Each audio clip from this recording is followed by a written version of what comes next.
the one foot in front of the other, and soon you'll be walking out the door. That is a good song. Yeah, that's great. And what was it? Burgermeister Burger. Burgermeister Burger. A yo-yo? I love yo. I love yo-yos. Yes. Filmabuster! Welcome to Filmabuster. Yes. Filmabuster. I'm Mike, and I'm joined by John. Yes, I'm John. That's me. And we got Sound B running the controls over here. Yes. Thank you, Sound B. Of course. Producer B. Producer, Sound B, general manager, client, whatever. Exactly. Sound B. He does so much. The B. What are we talking about today, John? So today, if you haven't watched the last two episodes, which would give you a heads up on what we're about to talk about today, is about John Wick Chapter 3. Parabellum. Yep. Parabellum.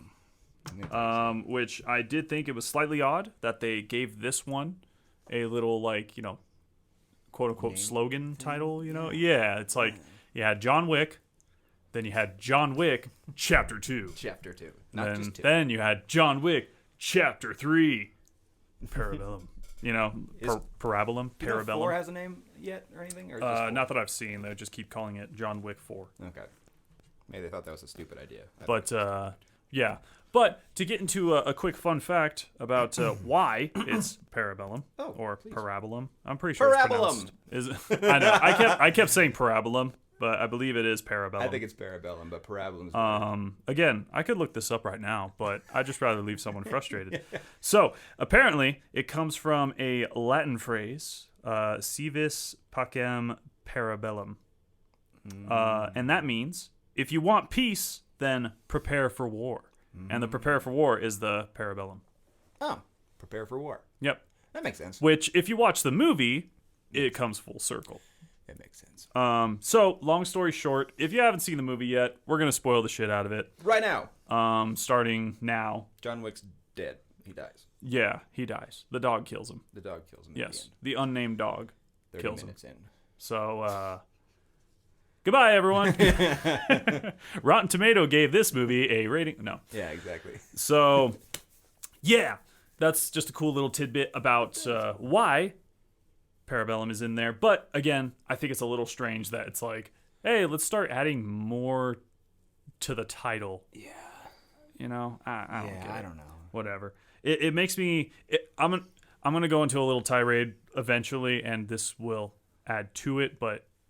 Just a heads up, it feels like they are writing this as they go rather than having a plan. Okay. That's the vibe I'm getting from these movies. But anyways. Oh, the movie in general. Yeah, the movie, the trilogy in general. I feel like they're writing it as they go instead of having foresight. But this movie starts up with that cliffhanger from the last movie. Literally, these 3 movies are kind of in a few weeks of each other. And one thing I like feels like it, yeah. It's like, okay, that's even they say in the movies this is the last few weeks you've been causing havoc. Yeah.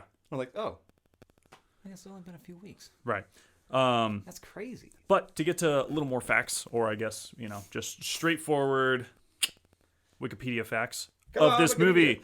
Same director, Chad Stahelski, with executive producers and same people.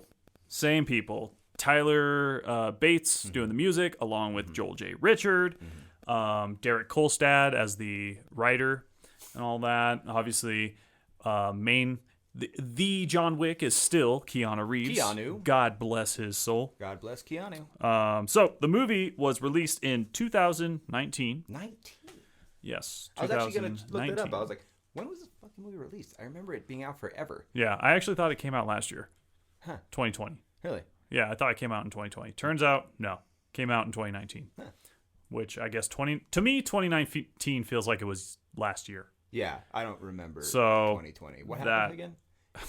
Dude, the world imploded. Right. The world imploded. Suddenly, everything was a problem. Yeah. I don't know. It was really, really weird. Yeah, I just remember Kobe dying and then I blacked out.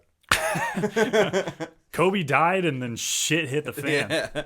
But anyways, so it was released in 2019. It had a budget of $75 million. $5 million. That's Yes. more expensive. That's a lot more expensive. That is basically the combined budget of the first two movies plus more. You can see it. You can see it. Plus more. But Fucking A, that's but insane. again, that was a really loud but. But The movie had a gross income of $326.7 million. So again, you got to you got to spend money to make money. I guess. And this is very true, considering they roughly little more than doubled the budget. They doubled what they spent on the first movie.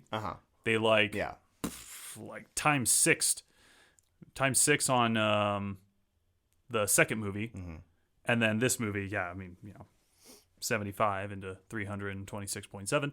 They made their money back and then some. So the fact that there's a John Wick 4 coming out, totally plausible, makes sense. If it makes money, why stop? That's essentially corporate America. That's exactly what we're seeing in these movies too. It's the slogan of Hollywood. If it makes money, why stop? And that's a busy few years. What is that? 2014 to 2019. You have 3 movies. Yes. In a series that is new. It's brand new. It's like, that is so cool to see. Sorry to interrupt. Yeah. But like I completely agree. It is really nice to see something that's not a reboot. It's not a sequel. Right. Of something else. It's not you know what I mean? It's literally just John Wick. Yeah. Started in 2014. You know what I mean? I hope it finishes. I hope it ends at 4. And then what I really hope is it doesn't come back in 20 years with John Wick's daughter or something. Like, I just know they're going to reboot this fucker in 20 years. But actually, I think it's funny you say that. Going into kind of like fun facts about movie number 2, John Wick Chapter 2, with no extra name to it for some reason. Chapter 2. I know. But anyways, a fun little thing about that, an original storyline arc or idea they had was that John Wick had a daughter. Really? And that it would be like him trying to basically save her. Jesus. Kind of thing. Obviously, they didn't go with that. That's so dumb. Thank God they didn't go with that. Yeah. That would have been such a stock action movie. Or is it A Good Day to Die Hard or something that just came out with his son? I know. Fucking dumb. Yeah, I really hope. I mean, let's be honest though. They probably will reboot it some way. They'll find some way. They'll probably do it like, in 5 years. the dog it learned how to speak and started killing people. Robot dog. Yeah. Make it happen, Hollywood. It'll make money, unfortunately. Yeah. So, this movie was it was something else. Yeah. So I gotta ask you, Mr. Michael. Yes. What did you think of it? What were your thoughts? I sat through the entire movie having a fucking blast. Okay. If I was able to like get out of my head, get out of the cynicism of the world, and just watch a movie, it was a blast. This was the most kung fu kind of movie. Of God, yeah. Not because the sushi chefs are in there. It's because it's freaking like. You mean the fucking host of like Iron Chef? Yeah, I know, right? He was so funny, but like, it's just all fighting. They were like, okay, last movie was a little bloated with the ideas and the lore. We shouldn't have done that. So let's go back to just fucking pulse pounding action adventure. But that being said, they still do a lot more than they probably should have in this movie. The span, the worldwide stuff. I like the world building. It's starting to feel a little like otherworldly. Like the best thing about John Wick is like I could kind of believe it. And now it's like, fuck, no, there's no way this could be a thing. Like he sees the one who sits above the table, and if you keep walking, and then it's like if you keep walking and pass out, and then walk some more, maybe you'll find him. And that was said by Braun. Braun's in this movie. Yes, Jerome Flint. Jerome Flint. Jerome Flynn. Sorry, no T on the last name. Yeah, Jerome Flynn. He was fun. He's a great actor. I love him. You know who else is in this movie? Halle fucking Berry. Yes. Halle Berry's in this movie. It took Halle me a while Berry. to figure it out. I was like, that's Halle Berry. That's gotta be Halle Berry. Oh yeah. Such a I knew it badass. was Halle Berry the moment she spoke. Really? Yeah. Yeah. Because she had this. Her voice is so Yeah, cool. I was it's just like, pretty how straightforward. did he not age at all Right. in the last 10 years that I haven't seen? I mean, they had quite a few like, you know, fairly recognizable actors. I mean, yes, there was a Jerome Flynn, obviously Game of Thrones and all that stuff, and he was also a musician back in the day. He has some singles on YouTube. Check them out; they're actually really catchy. That's cool. But anyways, yeah, he can actually sing. He's got a decent voice. Didn't he sing in Game of Thrones like once? What's that? Didn't he sing in Game of Thrones like once? A few episodes he would sing. Okay. I like that. Yeah. I like to Turns see it. out, yes, that's actually him singing because he can sing. That's cool. Anyways, there's Halle Berry, big name actor, of course, off of her smash hit Catwoman. No, I'm joking. I'm joking. She's done plenty of great movies. Yeah. Other than that, That's like Steven- honestly that well besides X-Men that was like the last notable thing she did. You know, so Catwoman? like, yeah, one of the last really notable things besides X-Men. She really hasn't been in much in the last like 10 years. Wow, Catwoman's kind of old though. She's been in other stuff since. She then. has, but nothing like a big, blockbuster. Yeah. So it was kind of nice to see her in this action role because she kicks ass in this movie. She kicks ass in this movie. I had Yes. so much fun with that scene with the two dogs and John Wick and Halle Berry. Just like, thank you, movie, for giving me what I want. No, I agree. I And agree. dogs are part of the in team some- now. Yes, Bringing it she back. has killer dogs I loved it so much. that can't get shot. Who else is in this movie? I know. There was also Mark Dacascos, aka the host of Iron Chef, and all that. What did he play? What? You don't recognize him at all? He really was the host of Iron Chef? He's the host of Iron Yes. Chef? Yes. That's fucking seriously. hilarious. Watch Iron Chef. It's him. That's This weird. crazy like kung fu sushi chef master That's him. who is out to kill I thought John you were Wick. joking. Yeah, no. I am dead serious. He is actually go watch Iron Chef. I didn't even Go think watch about it. that. He is that man. I thought Yeah. you meant Chopped at first. And I You was like, gotta that guy can't. no, not. hold his own. Well, he might have guest starred in Chopped or something. He does a lot of he does a lot of cooking shows that he'll show up in. That's But so he is cool. he is a legit martial artist and all Yeah. that. Like, yeah, I mean, the dude's got quite the history. Hmm. I highly recommend anyone to look up Iron Chef America Yeah. beer. Specifically beer, when Beer? they have beer as the secret ingredient. The way Mark Dacascos says beer when unveiling the secret ingredient is absolutely fucking hilarious. Please go watch that. I'm curious. It'll make you look at this man differently, but in like a hilarious, like appreciative way, not as a like, let's make fun of him kind of way. But yeah, they got Mark Dacascos. His character's name was Zero. Really? They never say his name. Oh, okay. But again, I watched with subtitles on, and yeah, there you every go. time he talked, it said Zero. Zero. Neat. Okay, that's his name. Just like like with Lance Reddick, his character is Charon. Okay. Charon. Again, it keeps popping up with the subtitles, but I have no idea how to say his name because nobody in all three movies has said his name. That's funny. Nobody has. Not Winston, not Keanu, not even the Adjudicator. Adjudicator. Sorry. Adjudicator. Fun fact, I just found out Adjudicator. yesterday. I was like, I don't know what I was doing some money things in my life, and I looked at this thing and it was like adjudication, and I was sitting at the bar and I asked Andrew, the bartender, our guitarist, our good friend, I asked him, Andrew, what's adjudication mean? And he told me, and then I was like, how'd you know that? And he's like, oh, and then I went home and I watched John Wick 3, and I was like, you motherfucker, you know it because of this movie. Yep, I gave him a text. And then this lady walks up saying, an adjudicator. An adjudicator. Yeah. But anyways, and her name is Asia Kate Dillon. I liked her in this. For the most part, I liked her character. There were a couple that she had times. no accent at all. Yeah. That's kind of cool. I did like how they portrayed her character. Just very like cold-blooded, borderline. Just like Just doing the job. exactly. Yeah. Like I work for the high table. Yep. I'm just gonna do the job. I'm just here to do my job. She was great. They also had Jason Mantzoukas. Mantzoukas. Who's Yes. He's been in a few things. His most notable one is a character from Parks and Rec. Oh, they had and the Big Mouth. Yes. He comes in as the hobo. That was the Yes. funniest shit I've ever seen. Yep.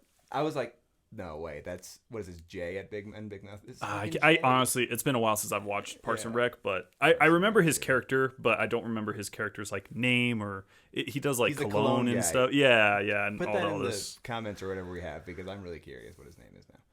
Because he was hilarious. Yes, I love that actor. He was in this movie, which was pretty funny. And also Angelica Huston. Houston.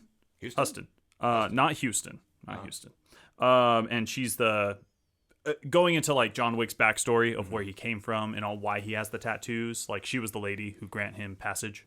Oh yeah. The lady that he was like, I have a ticket. You know, you killed everyone. I can't. Who says your ticket is valid? You know, that was her. Yeah, she's been in a lot of things, but honestly, I can't remember her, which is funny. But her face, the moment I saw her, I was like, I know this lady from somewhere. You know, I've definitely seen her. She's a busy actor for sure.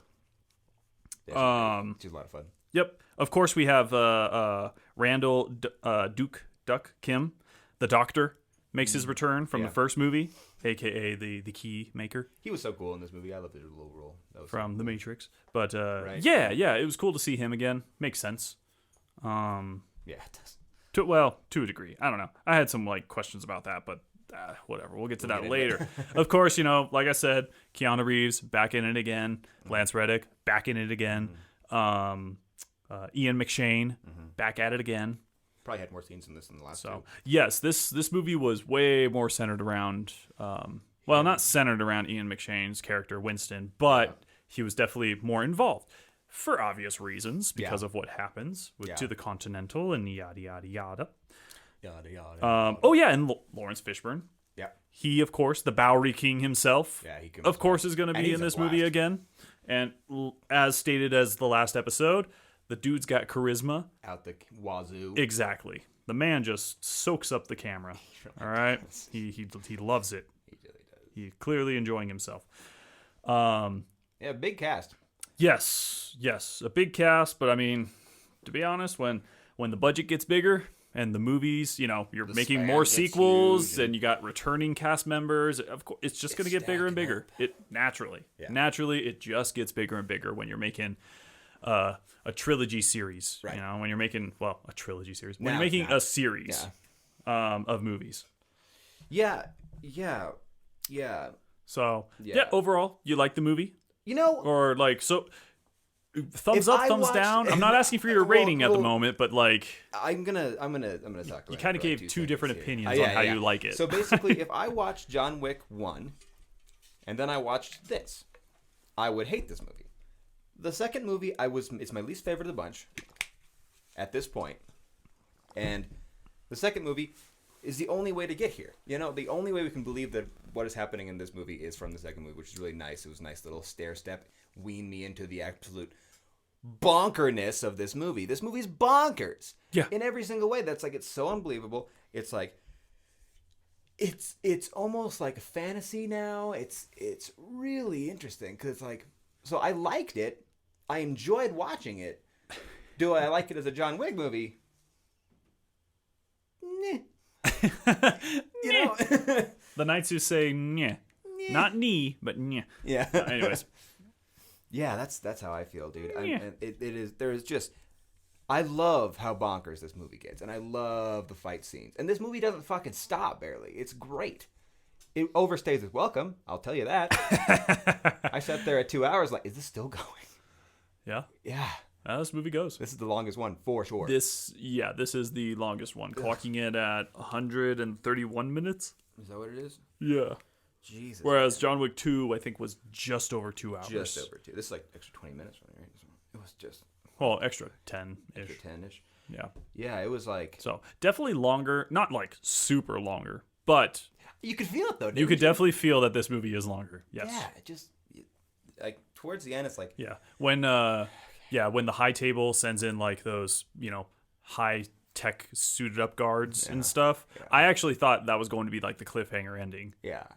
That's honestly, I felt, you know, the way that Winston, Lance Reddick. I'm just going to call him Lance Reddick because I don't know how to properly pronounce his character's name because they've never said it in the movie.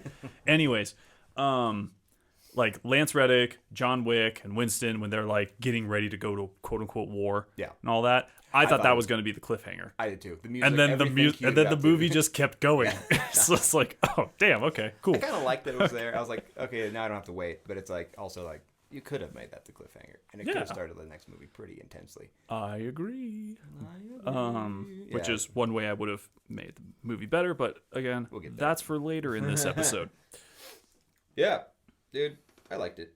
I mean, I just had to separate myself. I'd be like, is this a John Wick movie? No, it's like almost like a Kingsman movie, or like it felt more like that to me. It felt like this global thing, and it was like this is too much. What I do like was the operator girls or whatever doing the. Oh yeah, they are all like tatted up and really like rad, but also dressed up all nice. That's a kind of nice world building. I like that. that did make me laugh because in the second movie, I was thinking to myself, I was like, "What is the job application? Just to be like attractive with tats, right? You know, like exactly." But then in this movie, suddenly one person picks it up, and you realize, oh, that's a dude with a bunch of tats and piercings and shit. So it's like, okay, so they have both genders working there. I guess. That was the only dude I saw. The rest of the women, so I don't know. I don't know what kind of statement they're trying to make here, per se. Interesting. I like the fact that they didn't talk about it. You know, they're like, that's the way I like the first movie so much. They're like, oh, here are these people, and this is how they look, and okay, you don't have to learn why. Exactly. Thank you. Exactly. Loved it. And like little things like that in the movie were a lot of fun. Again, the one who sits above the table, this guy. That was the desert in a great movie. This I'm trying to. It's like this is when it just hits like you ever seen Airplane? Sluggish like a wet sponge. Yeah. This movie feels like a wet sponge when it gets to the desert. That moment to me was like a fucking fever dream. I was like, is John imagining this right now? Yeah. Is like not me, John, but is John Wick? Yeah. Is he like hallucinating this right now? Like, who the fuck sets up their camp in the middle of the fucking desert? Yeah. Like, you're just hanging out. He's just there. Yeah, and it's like, what kind of influence are you going to give over the high table if you're sitting in the middle of nowhere? Yeah. You clearly don't have like a chopper or plane, like, or a fucking, I don't know, land shark nearby. He picked him up on a fucking camel. It's like, how do you have any say about anything? Yeah. The one who sits above the table is just like some bum in the middle of the Sahara Desert. Yeah. Just forgot what he's doing out there. Yeah. I don't know. There's. It's like, oh shit! I got a staff meeting at 8:30 on Monday. I better leave 2 weeks from. Better leave 2 weeks beforehand. Right. Right. God, yeah, he was. That was the worst part of the movie for me. I was honestly just kind of laughing the whole time through those scenes. I'm glad you could have fun with it. This is really dumb. This is very, very dumb. And then he signs up to go kill Winston, and then he's like, "No, I'm not gonna do it." I'm like, "You just lost your finger for no reason, and you went out to the desert for no reason." Oh, literally buddy. No reason. Oh, buddy, I got a huge rant going on about that later. Oh yeah, I am 100% in agreement of just like, wow, cut off your own finger there for nothing, bud. Yeah, what a fucking idiot. Right. Not only was it a bad scene and a bad collection of scenes with the desert, those collections of scenes kind of ruins the rest of the John Wick's. It kind of ruins the movie. It kind of led to nothing. It kind of led to nothing. It kind of couldn't have been there. Exactly. It kind of could have been taken out. Like, it's a waste of fucking time, is what we're saying. This is a 2-hour, 20-minute movie, and you're sitting there in the desert for 30 minutes. Fuck you, movie. Get back to the fun shit. I had so much fun with this movie besides that part, though. I'll tell you. Yeah, no, I completely agree to the fact of if you don't think about it, this movie is fun as hell. Blast. This movie is fun as hell. I mean, for God's sakes, Keanu Reeves, his weapon of choice when being chased down is CGI horses kicking. That is so... I know it! Again, and then the knife scene? The knife scene was hilarious because it's like, okay, they're throwing knives and they're not landing whatsoever, right. And now the next 10 knives land perfectly from different distances. It's like, what? Did he just...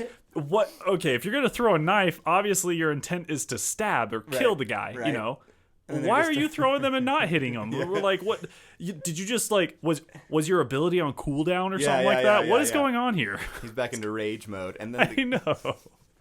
I had so much fun. The whole beginning of this movie until he goes to whatever the doctor. I like the doctor scene too, but like up until that point, it's really nonstop, and it's really fucking seriously. great. Like every bit, like the horses. He used the horses. He's a few horses as weapons. Yeah, and those horses, the one who did the double kick was like, okay, I'm aware horses are very strong. They're very agile. They don't move that fucking fast when they kick. They can kick fast, but not a double, a double hoof like, like what the fuck just happened? What are they feeding those horses? What are they injecting in them? There's a few CGI moments in this movie. There was a moment where the dog and like Halle Berry gets down, like jump on top of me and jump on the roof.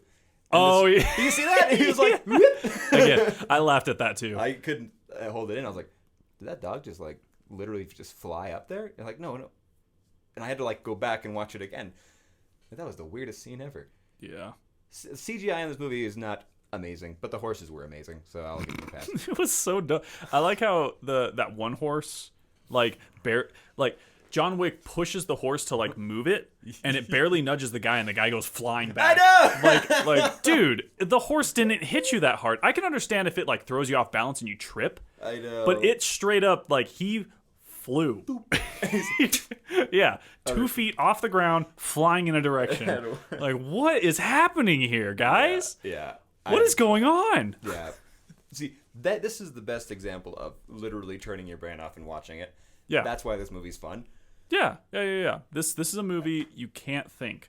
You can't think. Just enjoy product and get excited for next product. That is this movie. Unfortunately, it makes me very sad to say that, but yeah. All right. Were you going to say something? I'm sorry. No, that's it. You can go on to your fun facts or whatever. Next question we got. We're going to be ranting about this CGI. No, I'm I'm just straight up just going to be ranting about this movie. This movie is. I hated this movie. You hated it. I hated this movie. You hated the movie. Yeah, straight up, I did not like this movie. Really? Yeah. Would I say it's worse than the second one? Debatably, yes. Okay. Yeah, this movie was just so Much. They weren't thinking. Yeah. Again, like I was saying before, this movie felt like they're just writing it as they go. They're not really trying to think about what happened in the past, or when they are writing, they're not thinking about the future. Mm-hmm. They're just writing in the moment, thinking like, hey, horses. I have this really cool idea. You know, what if he just runs into this area that suddenly has horses? You know? And you know how horses buck people? Or, you know, like straight up, roundhouse kick people when they stand behind them? Let's play into that. And somehow, John Wick knows that when he pats him on the side, that means kick. You know what I mean? Like, there's so many moments in this movie like that where it's like I have so many questions now. Uh-huh. I have so many questions. Yeah, this movie definitely offers no answers and a lot more questions even about the world. You know, about the world they built with the high table and all this stuff. You know, it's kind of and answered. I understand they have to do some world building. Right. Yes, they have to keep world building in order to like understand what's going on to a degree. Like, yes, okay, he has a bounty on his head. It's $14 million. This is a nitpick thing, but it's also like, what the fuck was the point? It bumps up to 15 million, and then it never bumps up again. I always laughed at that. What? It's like, why? Who's the asshole in the corner being like 14 million? Well, 15. Okay, I'll go out there and get him. I know. All right. I know. But that's the thing. It never bumps up again. It stays at 15 million. Yeah. It does. So it was just like, what did the elder, the one above the high table, was he just like, no, 14? That's too cheap. 15. I know what I'm doing. I sit in the desert all day. I live in the desert, in the middle of buttfuck nowhere. Exactly. 15 is perfect. That'll make people really get them. Like, yeah, right, dude. Yeah, right.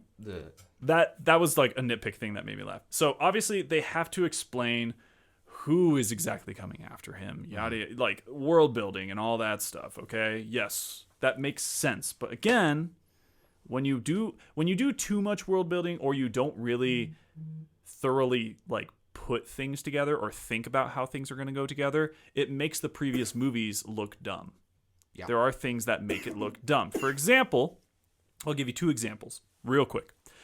One, John Wick apparently had a marker with Halle Berry's character, Sophia. Yes. He pulls out the marker. Yes. So he had a marker on someone else this whole time. Mm-hmm. Yet, again, in the second movie, he had to be reminded the rules of the marker, how a marker works. Right. You think he would know that?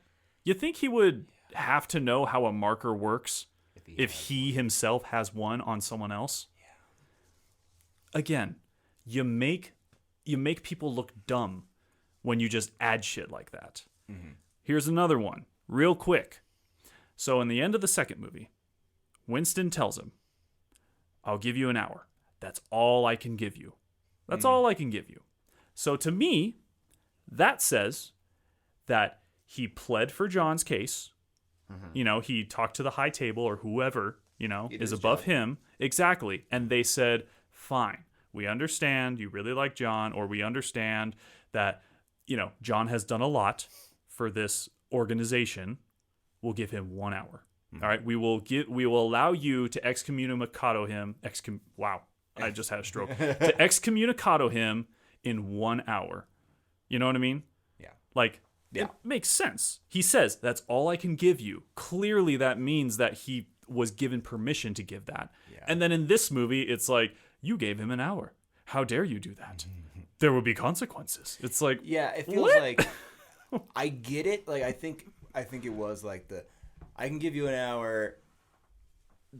Literally, that's all I'm going to give you just so I don't get in trouble, blah, blah, blah. Exactly. But if I give you any more, then I'm in trouble. Exactly. Like, Winston clearly knows the rules. Yeah. He clearly knows the rules. So, like, top dog over here. If an hour was going to get him in that much trouble, one, Winston would have known that. He's smarter than that. He even says in this movie, I've shown my fealty to this, yada, yada, yada, for 40 years. Yeah. He would know the rules that if he gave John Wick an hour, he would be in trouble. More than just a slap on the wrist. So why do that? Yeah. He is so keen on rules that he would not break the rules. Again. Yeah, did he put in the hour, or did he put in the hit, or was that like he's the one? He's the one who put it in. Yes, at the end of the second movie, he's the one who calls all the tatted up ladies and says, John Wick, excommunicado, 1 hour. Why didn't you just call her an hour later? In 1 hour. Just call her an hour later. You could have done that. Hey, excommunicado, right now. Maybe, yeah, that's true. That just kind of like, just in general, that's a dumb idea, the hour thing. The only reason it's there is because it's a movie and we're sitting there like, oh, they're gonna get him. Yeah. But, yeah, like, I don't know. That whole thing I think is flawed from the beginning. Yeah. You know? Like, it was so dumb that it's just like, okay, why? Why? Why is this happening? You know? Or the lady, the adjudicator, shows up to the Bowery King. Yes, she does. And last I checked, from what they established in the second movie, the Bowery King is his own king. Yeah. He does not bend to a higher power. He is his own thing. Yet the adjudicator, apparently there is some there's some inner workings there. Yeah. You know, and past kings actually worked for them or something. Yeah, what is going on here? I was a little confused about that. You gave him 7 bullets. You get 7 cuts. With this exact gun. Right. You know, and it's just like... The fact happening? that he survived at the end was fucking stupid, too. I mean, I love the character. I want the character to survive. Of course. I didn't want him to be killed. But... Yeah. There's a... Yeah. Going with that 7 cut scene, there's a way I would have done it better. I think I only counted 6, too. Oh, I didn't count how many cuts. I counted 6 twice. I was too busy smacking my forehead. I'm just like, this is dumb. You didn't like that? We'll talk about that with the change thing, I guess. I mean, okay, I understand the poetic aspect of it, of like, poetic. Him, Bowery King to John Wick is like $7 million, 7 bullets, and so she kind of turns the tables of like 7 bullets, 7 cuts on you. So I understand the poetic justice, quote unquote, with equivalent that exchange, which is cool. Yeah, I to a degree I do like that, but I'll get to that scene later on how I would have changed it and why I think it was fucking stupid. Okay. I like our rift here. This is like our first one we don't agree on everything. Next Yeah. up. Okay, so I guess first let me take off my jacket because it's getting warm in here. It's getting steamy. My rage is overflowing through me. Overflowing rage. Let the hate flow through you. Anyways, yeah. So, what's next on the dockets? Or I guess in terms of going through this movie, I guess would be the cast. The cast. The cast. What did you think of the cast? Characters you really liked, characters you really hated. Let me see. Yeah. New characters you liked, new characters you hated. Like, what are you feeling? Halle What are you Berry's great. thinking? Halle Berry was knocked out of the park in every single fucking way. She always does for me. So I was like, badass female. You haven't really seen many on the good side really working with John Wick, and I was like, oh, okay, it's kind of nice to see like almost like a female version of John Wick and what she can do. I was kind of like big fan about that. I didn't understand her role really. I guess I'm like, so there's you answer to this guy, but you control these guys. You're kind of like the hotel. You're kind of like Winston over there, I think. Right. Is what I got. Well, kind of how when he was in, was it Rome? Yeah. There was like an owner of that Continental. That's what it's it like. seems Each Continental has its own manager. And that what she was, right? Yes, she was. Okay. She was the manager of Casablanca Okay. I liked Continental. I liked her. I love Halle Berry. Just so much fun to watch. But just the She's- charisma she has. Yeah, she does good in action roles. I think this if this movie proves anything, she's Great. very well equipped. Right. And I think Keanu was the weakest part again. To be honest with you, he didn't do much in this movie. Like he kind of just walked around and followed people around, and it kind of okay. And then he changed his mind a few times weirdly, and I thought he was my least favorite character in the movie. I still rooting for him because he's John Wick. But Fair enough. Okay. Okay. Interesting. that's probably what's his name again? The actor who played the door guy. Oh, Lance Reddick. Lance Reddick. Lance Reddick was great. He actually fought some people in this, which I loved. Yeah, we actually got to see him in action. Yeah. Thank God. Yeah. I And was it like, makes sense that I always knew that like He could- when this dude pulls out a gun, people are gonna die. Put I her just down. know it. And then finally in this movie they had that payoff. So I do appreciate that. And it makes sense that him and John Wick could take up on a whole army. Like it shows that he's just as tough as John Wick. Yeah. I liked seeing that. There was a lot of these guest people who were like pretty much just as tough as John Wick, and that was nice to see because John Wick's kind of been standalone kind of guy for a long time. It was cool to see those that like assassin group, the sushi chefs or whatever. That was cool. Iron Chef America and his gang. That's so cool. He was hilarious. I love that character. Yeah, no, I thought they did a very good job with his writing overall. Yeah. There were a couple moments where I was like, wait, what? But Yeah. I'll get to that later. It was like sorry, the middle. most of this episode has been me saying I'll get to that later, Right. because I will go on a huge tirade eventually on this movie. Okay. But So let's get there. I mean, I'm done with let's start it now. Characters that's really all. I mean, same character, returning characters are great. I think that everyone got enough screen time except really for John Wick in a few ways. Adjudicator had a little too much for me, and I like the characters. Okay, fair enough. Yeah. Yeah. All right, cool. Let's see. For me, favorite characters. Boy, oh boy. Boy, I don't know. Probably Lance Reddick. Yeah. Yeah. Okay. He was probably my favorite character. I would actually slightly disagree with. I think Keanu Reeves did, in some ways, better in this movie. I think it was didn't also talk as much, which is nice. to be fair. I think a lot of the problems that I had with Keanu Reeves was more from a writing perspective. I don't think it was so much the acting part or No. But then again, I mean, that was also kind of the problems with the second movie as well, with his like stupid attempt at one-liners. They took out the one-liners in this. Yes, again, they did take that out, but That was cool. they replaced it with like him being a flip-flopper on his life choices. Yeah. Not really thinking things through, which was dumb. Yeah. But I did enjoy Keanu Reeves more in this movie overall than the second one. Again, Lance Reddick, fantastic. Lawrence Fishburne, fantastic. Ian McShane, fantastic. I love Winston. I think he's a cool character, but unfortunately, He was my least favorite character in this movie. Really? Yep. Winston was my least favorite because it made absolutely no fucking sense as to why he did what he did. The hour thing. We're talking about the hour thing, yeah. Well, not just the hour thing, but his plot twist to decide to betray John Wick. But did he betray him? I don't think he betrayed him. I think he betrayed him. You think he did? I was actually thinking about that because I was like, if he betrayed him, I'd like it better. I think he has a plan or something. I don't know. I sincerely hope it is, but as of right now, when you shoot someone multiple times, forcing them off a building to where they literally smack their ribs on a post and then face plant onto another roofing side and then smack the ground. I don't know about you, but that to me seems like you were intending to kill that person. Well, that's what I thought when he was falling. The fact that John Wick even survived that is fucking bullshit. He got hit by 2 cars in a row in this movie, and it made me laugh so hard. Yeah, he did.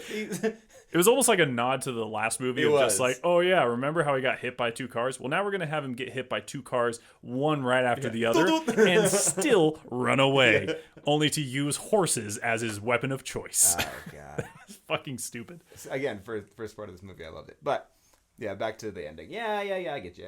Winston I fully believe, he as of right betrayed. now, I fully believe that Winston betrayed John Wick, and I think that was fucking stupid. I think it was so what's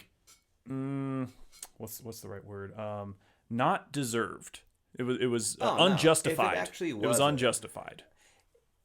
They to me it looks like they were like, oh, we need a bad guy. Let's just make Winston the bad guy. Fuck it, even though there's already an established bad guy, aka this elder dude who lives in the Sahara Desert, and the High Table. There's no way. The adjudicator. There's already There's already a villain established. You already have the other one who sits above the High Table. So what was the fucking point of having Winston be like, nah, I'm evil now? I almost died because I'm protecting you. Literally, the reason the whole movie, the reason he's in trouble is because he's protecting John Wick. Right. And he sticks to his guns about it. Uh-huh. And he sticks to what he believes. Right. And then at the last moment, that's why I don't think he betrays him. It really doesn't make enough sense to me. I mean, they better make it make sense, or else I'm going to be fucking furious when John Wick 4 comes around. All right? If he's just a bad guy, I'd be pissed too. Yeah, if he's a bad guy, I'm pissed. If he didn't actually betray John Wick and this was all a ruse, I'm still pretty pissed because again, you can't do that to someone like. You can't have the whole plot of the movie. Imagine if I threw you off a building and what happened to John Wick as he fell happened to you. I would be dead. You would be very much dead. If I did that, I would not do that knowing with the thought of, oh yeah, he'll survive this. Well, I'd be like, no, I just killed a good friend. Yeah. I'm evil. I'm evil now. Yeah, the fall was a bit much. I think the shooting, boom, boom, boom. I was like, oh, maybe he has a vest on or something. And then he's like, poof, and falls off. No. I'm like, oh, shit. And they did confirm that the clothes he does have on is the bulletproof suit and all that. So when he was getting shot, I was like, okay. He's shooting him specifically, in the suit where he's not taking any hits, not shooting him in the head or anything like that. So for a second, I did think, oh, he has a plan here, yeah. Yeah. Even, but then the fall happened, and I'm like, what the fuck was this? Right. Even Lance Reddick says, well played, sir, or whatever. Yeah. It's just like... So that's why I'm like, well played, sir. I'm like, there's got to be a plan. I don't know. The fall was stupid. That was a hell of a fall. Yeah. I agree with you on that. Like, if John Wick 4, if they do not... mention oh man, yeah, you broke 3 ribs and all this stuff. If he gets up completely fine from that, if he literally slaps a steak on it and walks away, I'm probably gonna walk out of the theater. Because fuck this shit. That is so stupid. Yeah, there's this movie. The first one, it set up barriers. It set up boundaries. We thought John Wick could die in the first one. Right. In the first one, it clearly showed that this dude takes damage. He is human. Yes, he's a crazy hitman, and again, you suspend some disbelief in it. But my God, In this movie, it fine was day. it was just like He's a superhero. he just can't in this fucking movie. die. Yeah. Yeah. And we thought that was the last movie, but this movie's 10 times worse in that regard. Yeah. Oh, absolutely. I still again. I liked watching this movie a lot more than the second movie because it was just more fun to watch. Yeah. You know, I'm like, thanks, Yeah. great. But again, as a John Wick movie, I don't know. And it's funny that I'm saying that. We're still saying that because literally we're on the third one. Two of them are superheroes. One of them is a regular guy who has, Who's just seeking vengeance. who's seeking vengeance. And Nothing I'm more, like, nothing less. I'm still calling that a John Wick movie, and these two after it not really John Wick movies. Even though now percentages, superhero John Wick is John Wick movies. So. Yeah. Okay, so And they can't ever go back. They can't ever go back to believable now. unfortunately, yeah, And that really, really does suck. Unfortunately, with what they've done with this movie, Yeah, they cannot go back to the essence of the first one. they can't. Because then that is clearly just a cakewalk Yeah. for him. It's a cakewalk And to this go is, through again, the first this movie has been again. in a few weeks. This has been a few weeks of chaos, and Mm-hmm. he's gotten from getting hit by a car and not being able to move, being hit by like 7 cars, Yeah. and be just totally fine. He has been shot so many times. In, like, He's a been few stabbed weeks. Yeah, multiple so many times. My God. Eventually your body has to shut off. Eventually. Maybe they will blow it back. Maybe he's so hurt. You can That'd be only you can only lose so much blood, my friend. Okay, so I am now going to go into my thoughts / notes on this movie. All right. good. I don't know. I don't know if I'm ready for this. Let's do it. There's quite a few. Okay. Will you So, start? first thing. So Winston gives John 1 hour before excommunicado. But now, and at the end of the movie, it looks like, it's just past noon or so. Like, the sun's not even setting at this point. The movie starts, and this is, of course, starting right at the end of the second film. The movie starts, it is now pitch black, nighttime, and raining. And he still has 20 more minutes. Yeah. So in 40 minutes, I noticed that. you went from broad, beautiful daylight to dark night, like there is no daylight at all, and it's pouring the rain. And let's run into What Times happened? Square too. Let's run into the middle of the city. Yeah. That's one of my pet peeve where you Now- ran into the Now, to be fair, crowded spaces. I don't live in New York. I don't know how crazy the weather changes are. I don't know how, sudden lights on, lights off. I don't know how sudden that is out there. I'm pretty sure it takes a little more than 40 minutes for it to go from bright, beautiful daylight to thunder, raining, darkness. Yeah. That really ticked me off. So only 40 minutes had passed. Then I said Winston is cool as shit. Mm-hmm. He's just a cool dude, He is. This educator comes in, he's still like sly as ever, just like cool with it, yada yada yada. She gives him a week to find a new manager to replace him, or like she's there to like or something. Find a new manager, yeah. Exactly. Which to jump forward, Bowery King was also given 7 days, a week to leave. Mm-hmm. They came and they gave him his due diligence, the 7 cuts, but Winston never got anything. Nothing happened to him. He's still just like dilly-dallying. I'm assuming the 7 days was the same amount of time in New York. I'm assuming the same day she went and saw Winston was the same day she went and saw the Bowery King. They made it seem like that. Yeah. The way the movie played out, she saw Winston first, then she saw the Bowery King. So logically, something should have happened to Winston, and then something should have happened to Bowery King. But nothing happened to Winston, which really makes me think of like, did Winston betray John Wick? Was there a reason? But then again, why did you like have all these people show up and die for whatever? I don't know. Anyways, so John Wick goes into the library. He picks a very specific book, and suddenly in that book is a bunch of gold coins, a rosary, cross. Well, I don't know if it's an actual rosary, but nonetheless, a very important necklace, all this stuff in this book. So you're telling me, like, how long has this book been here? Not one person like just randomly grabbed the book just to peruse through it. Nobody, nothing. You know, I would understand if they showed that this area that they were in was a restricted area. That would have made more sense as to why nobody would have looked in this book. It was more restricted, more cut off to public access. But she literally is just like level 2. Right. You know, just go up there. You know how to get whatever. You know, anybody can go up there.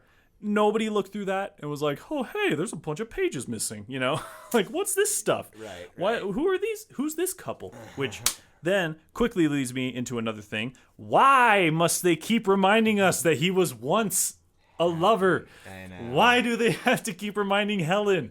I don't fucking care anymore. I don't care anymore. Okay, I care about the dog. but you clearly don't she care. was a nice lady. She loved John. John loved her. He did all this stuff to get out and to, you know, spend time with her, and unfortunately she passed away. I understand. Very tragic. Again, if you have seen if you're watching John Wick 3, you've already seen 2, you've already seen 1. You already know the established character. You don't have to constantly be reminded about his love, which again, they kept doing in this movie. To some degrees, I understand. Yeah. Because they're, you know, like meeting the High Elder, and he's like, oh, well, you got out for love. And now you're coming back in for love. You know, that makes sense. He's kind of at that point toying with John, kind of like making fun of him. Right. Just like, look where it got you. Right. You know, kind of thing. But again, like this fucking picture, like just stop. Just move on. Helen's dead. Move on. Just fucking move on. Okay. They didn't have any flashbacks, though. I will say, No kissing flashbacks. the photo's better Thank than you. the flashback again. But again, it was unnecessary of just like, hey, remember the love he had? Hey, remember? They were in so much love. Remember the woman he lost? It's like, yeah, of course I do. Fucking why he's duh. doing this. Like, I literally watched why the he's last still 2 there. movies. Yeah. Okay. And then an assassin decides, hey, you know, I'm just going to kill you now. Because, you know, it's only like, what, 10 minutes Yeah, no till one or will whatever. know. Yeah, he says, like, nobody's going to check the time, yada, yada. I doubt that, first off. Because I of wisdom. really doubt that, What because kind of wisdom? rules are rules. All right? But that's his own problem. He I was so mean, big. the fucking dude dies anyway, so who cares? Yeah. Luckily, they're in a quiet part of the Yeah. library. I will say, when he did the shush, because it's a library, I think it could have been done better. Definitely. I Instead didn't of- laugh at that at all. Yeah. I think I was like, oh. I liked that that was a they joke. I liked that they did it. I think they could have done it better. It would have been better if there was a scuffle and then they broke apart and standing at each other, Yeah, and yeah, then yeah, he yeah, did the yeah, yeah. shush. I would have liked You know, instead of him like holding John back with one hand, like, you know, elementary school bullying Yeah, and yeah. stuff like that, and then doing the shush is like, what the okay, cool. Yeah, We're yeah, back that to a guy kid's playground again. He wasn't the best actor. Is he like a wrestler or something? He's a big dude. He got the giganta. I don't think he's a wrestler, but he looks familiar. He does, doesn't he? I'll have to see what else he's been in. And then, so he fights that guy, kills him by just like slamming a book down his throat, kind of, That was or in his mouth. Yeah. Anyways, and then he puts the book back because, Yeah. got to take care of the library. So he leaves. Another assassin spots John Wick. Like, you clearly know who is checking John Wick out. The dude stops, turns in his direction, and then takes his hat off, Right. and then proceeds to follow John Yeah, Wick. Like, yeah. why'd you take your hat off? Yeah. Why? What was the point of that? Like, you clearly like identified it was John Wick and saw which way he went while you were wearing the hat. Yeah. So And it's it's not clearly like- not messing with your vision. He's not like the Terminator or something where you take off the hat and you're like, oh, it's him. Yeah, Dude, this guy wasn't anybody. He just took right. off his It was hat. just another assassin. Right. Like, we could have literally gotten that if it would have been better to not show their face, because then you're asking the question, who is that? Yeah. There's an air of mystery instead of just like, hi, I'm a random nobody. I'm gonna follow John Wick now. Like, wow, you've really got me Probably the actor's cousin or on. something. Yeah, you've. Or the director's cousin. Yeah, exactly. put him Like, there. it would have. Yeah, if you had him take the hat off, it should have been someone important, quote unquote. Definitely. Okay, if it was somebody like Lance Reddick, for example, Or maybe that, Common came back. or Common, that would have been a huge like, oh shit, you know, yeah, that would have been a huge moment. But instead, it was just like, oh, it's just some random assassin who's just gonna get his ass kicked, you know. Right. Sure enough, there it went. let's see. Oh yeah. Okay. So he said, going to the doctor. So I do like the fact that there was a callback to the doctor. Okay.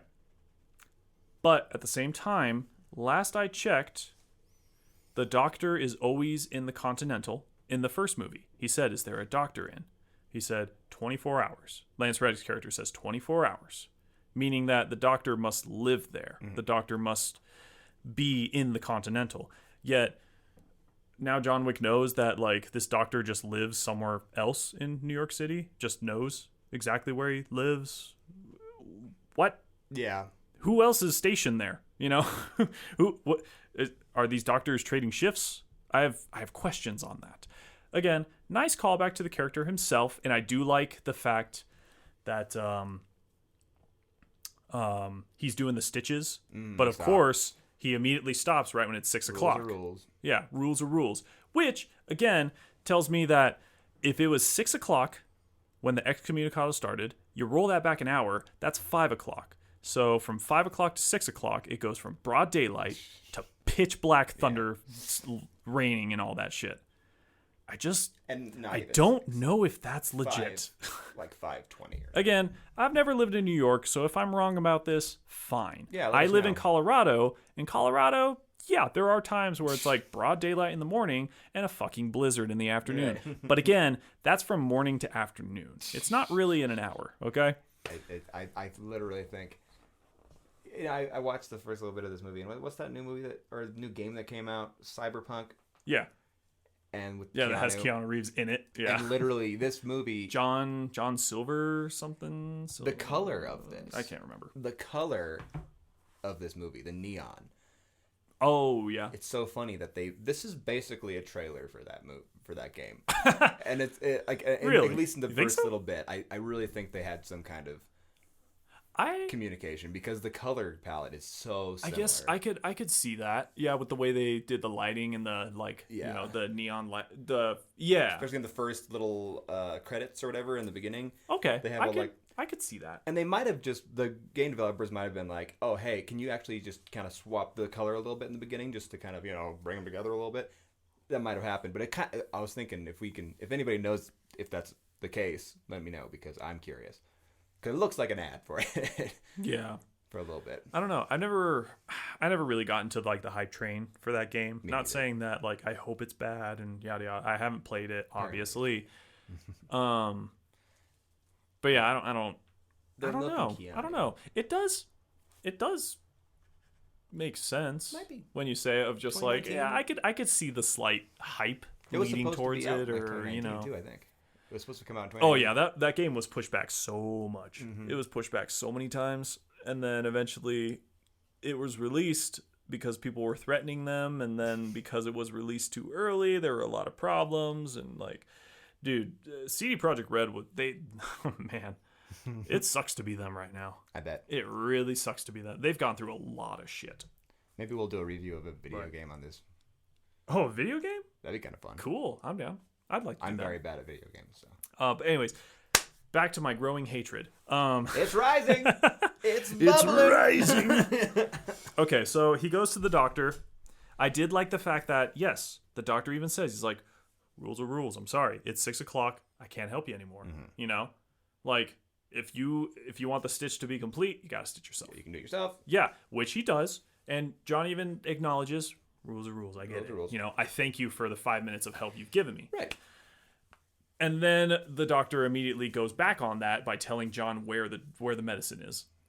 Yeah, he's like, why did you what? Maybe rules are rules, but you know what? There's your pills. Hey, whatever. So then, and this again leads me to an annoying part where the doctor then says, "They'll know I told you where the medicine was." Right. So he tells John to shoot him in specific places that won't kill him. So it could make it look like John forced him to help him. Yeah. But he's saying that out loud.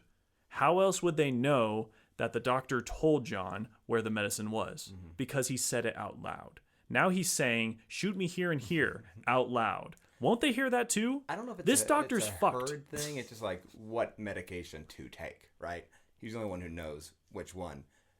to take, maybe. And like, if that was in his system, then they'll know that. I don't know. That's the way I saw it, at least. It wasn't like a listening in thing. I guess I can. Okay, I can see that. It seems a little far fetched to me. It was one of those things like, oh, that just gives you a reason to be nice. Movie gives Doctor a reason to be nice, Doctor. I guess. I don't know. That it just seemed dumb to me. Of just like, okay, you covered it. It felt like fucking Rise of Skywalker, where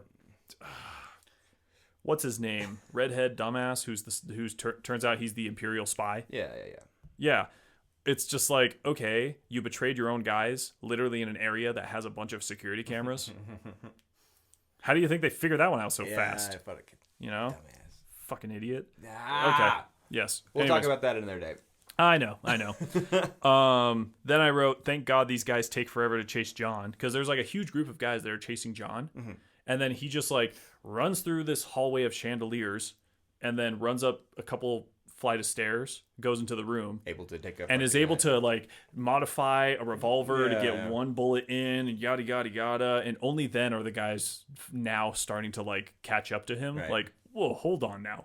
I know John Wick is, John Wick, but he's not superhuman speed fast. Yeah. Like, he's not the fucking Flash or Quicksilver here. Mm-hmm. Why did it take so long for them to chase him?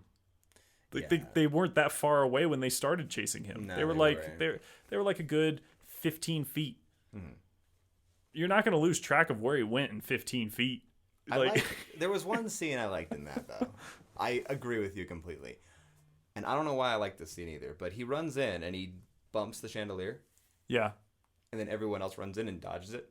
And they make it really apparent that everyone was missing that after John Wick, kind of injured, is the only one who would hit it. I'm like, that's kind of interesting. I didn't notice that. I don't know why I thought it was interesting. I'll have to rewatch that. That sounds really funny. Yeah. Why did John Wick hit that?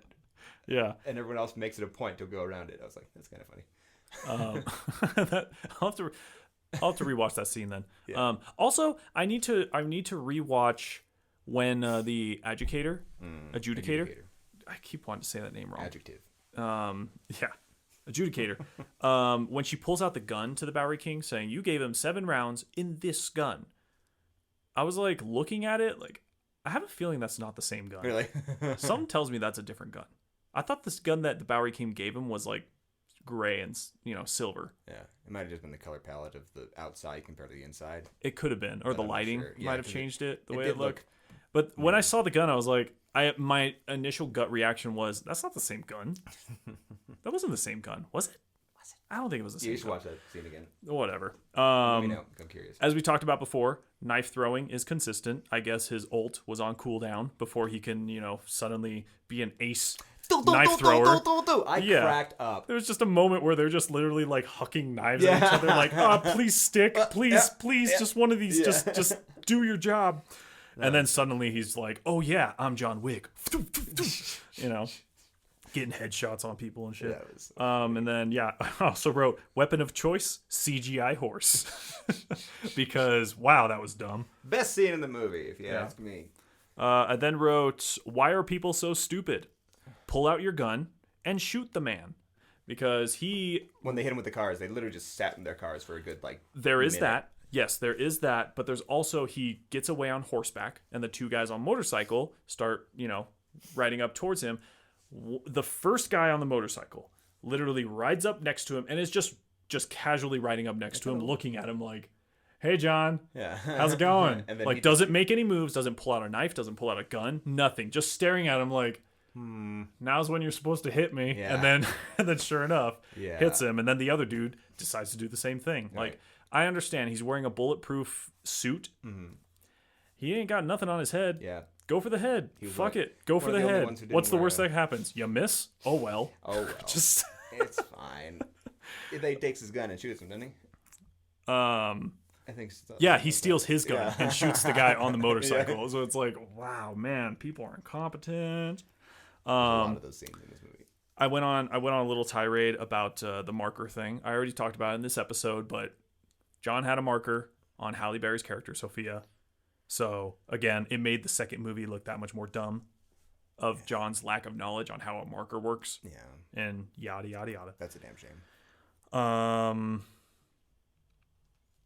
Let's see. Oh yeah, and then but with that, I also wrote, why didn't John just go to Sophia to help deal with Santino? Use a marker to complete a marker. Yeah. You know what I mean? Yeah, I thought about that too when I was watching. I was like, Yeah. I'm not saying that obviously you can't have Sophia kill Gianna because, you know, the marker specifically said, like, you know, you have to kill her and all this stuff. But then again, John's presence made Gianna decide to commit suicide. So John still, without, again, not needing to put a fucking bullet in her head, got the job done because he is Baba Yaga. right. I like how they're still rolling with that, by the way. They're like, it's too late. Every once in a while, they're just throwing in Baba Yaga. You know, Remember? just remember, Boogeyman. Oh, we're so good at writing stuff. So clever. But yeah, if he had a marker, I don't know. If I was in John's shoes in the second movie, I would have been like, oh, you got a marker on me? Well, I got a marker on her. I'm gonna get some help. Like, yeah. Booyah. Easy. Make Simple. it 2 movies done. Yeah, considering he's saying, like, I'm not the John Wick that you want. That's not me anymore. Right. Well, why don't you use your marker to get someone who is, that can assist you? Badass who can help Yeah, out, something like that. But again, going to what I feel is they're just writing as they go. There is no hindsight. There is no foresight. There is no, they are not planning ahead. They're just writing as they go, going, oh, this would be really cool right now. Yeah, that's cool. That sounds cool. Yeah. Oh, we're so good at this. Yeah, let's go. Pat on the back. We're getting milkshakes. Yeah, so there's that. Then I wrote, hold on, let me read this just to make sure. Sometimes I paraphrase my notes because I'm also trying to watch the movie too. Oh, yeah. Okay, so they go through the whole thing.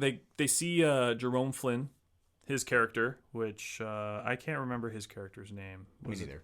Hold on. Let me look it up. You look it up. I know someone's yelling at me right now saying, Ron. it's this guy. It's this dude. Barada. That's his name. Barada. Which I will say was a pretty cool character. Yeah. I liked the way he was written. I don't know. There was something about him that was like, okay, I definitely picture this person in a region like Casablanca is doing this kind of work. You know, he looks the part for sure. Yeah. I thought it was pretty cool. I thought it was really dumb that he is like, you know, I can't let you leave here alive. But then he talks about, oh, well, aren't you going to give me a gift before you leave? Like, why are you making these threats, but then, like, not making these threats or something? I don't. It was weird to me. It was like the moment he said, you know, I can't let you leave here alive. That's when the shooting should have started. Yeah. That's when shit should have hit the fan. You didn't need another dead dog in this one. Yeah. But that's the thing. He didn't kill the dog. He killed the dog. No. She had 2 dogs. She had 3 dogs to start with. No, she had 2 dogs. No, that dog died. You sure? I don't know, because that dog looked like it was going to die, and that's the reason she fought. I thought she only had 2 dogs. I think she had 3. I am 99% sure that at the beginning, like when they first meet when her, they first walk in, there's 2 dogs that are staring at John. I remember there's 2, but I thought there was a third that backed in, like, was behind him. I don't know. Oh, we're going to get in trouble with this one. I don't know. I think the dog died, but I don't know. Hopefully the dog died, because if the dog didn't die, then she has no reason to be. I'm 99% sure there was only 2 dogs. I just watched this movie this morning. You did watch the movie this morning. I watched it last night. Let me see. You think they'll do how many dogs? Yeah. How many dogs did Halle Berry have in the movie? They're going to be like, she had 5. What the fuck? What? What did Halle Berry have in John Wick? Yeah, look it up. I actually want to know. I'm actually curious. Okay, so in real life, Halle Berry has 5 dogs. Oh, God. Not in real life. In John Wick 3. In John Wick. God. Did Halle Berry keep... No. I don't hate Halle Berry, but I don't care about her personal life. Oh, these were actually her dogs. Really? Yeah. Cool. Wow. How many were there? I don't know. Were there 5? They're not telling me. There might have been 5. Not only is she leaving, she also. You've seen some of the. Okay. It says 2 companions were played by 5 dogs. So I guess there was only 2 dogs. So there were 2 dog dogs. Didn't die. So he shot the dog, but I guess he shot the dog in the bulletproof vest because he's smart. I don't know. Huh. But yeah, gotta I watch knew that it. again. Okay, all right. That's I weird. but honestly, 'Cause I actually thought that too when I saw it, and I was like, oh, there's 2 dogs. Oh, I guess she must have 3 dogs because one of these dogs must have died. the dog clearly like acted like it got shot. Yeah. I understand bulletproof vest doesn't mean like you don't feel anything when you get hit. I'm Yeah, but this aware movie that also- if it blocks the bullet, you still feel a sting. You still feel a good wallop. But this right movie there. also after So a dog would whine from that. Right, but then this movie also takes the bulletproof men at the end, and they're just being shot all over the place, and they're totally fine. So Well, I'm gonna get into that later. okay, I'm gonna let you keep going on your rant, but yeah, dog issues. Played by Okay. 5 dogs, but 2 companions. There were two. So he, like there was no reason for him to like fake shoot the dog. So again, he shoots the dog, but the dog is like, I'm going Call of Duty rules. Just let me breathe it off real quick, right. and then just start biting dick. Jesus. There was more dick punches and dick bites in this movie than any other. Actually, yeah, there were. There was a lot of. There were a lot of moments. I don't know. The director just got mad at dicks for some reason. Going for the junk. Yeah. Okay. So they go through that whole thing, and again, there's the CGI dog moment where it like scales the wall. Yeah, just to bite a dude. I guess at the end of the day, like, okay, yeah, a dog is very fast, a dog is very agile, but when it comes to a shootout situation like that, I just don't think the dogs would survive. Or I don't think both of them would survive. Or at the very least, I think they would be a little injured. You know? It was a cool action scene. I thought it was very well choreographed. It made sense for the most part. There were a couple moments where it's just like, this is stupid. Right. Like it was slightly humorous of the 3, John Wick and the 2 other guys. They like ran out of bullets all at the same time. Yeah, that was hilarious. And then became a competition of who can reload fastest. Turns out John Wick can because he's John Wick. Yeah. That made me laugh. That did make me laugh, but it was also like, dude, just grab John Wick, flip him or something. Yeah, I don't know. Like you're laying there right next to him. You can grab his foot and try to distract him from, mess up his reloading. Something. Right. To each their own.